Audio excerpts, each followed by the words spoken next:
My name is Linda Gorim. I am an assistant professor and the WGRF chair in cropping systems at the University of Alberta.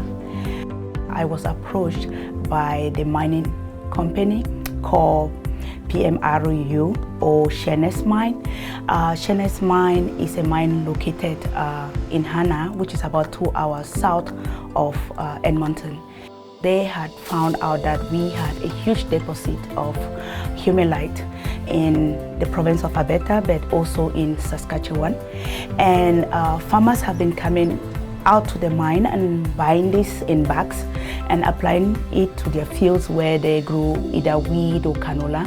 So the mine had approached us and they said they would like us to look into this. Me and a colleague, we sat together with the people from the mine and we said the first thing to do with this product would be to design an experiment, which would be a 4-year rotation and go with the crops that the farmers are already growing out in the field and see whether this humalite is having the desired effect that the farmers professing that it did have.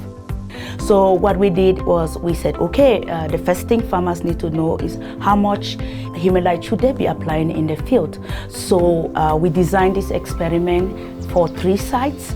We were also mindful that in Alberta we have different soil types. So we decided to pick these 4 sites to represent 3 different soil types. And this season was the first season that we ran this trial out in the field.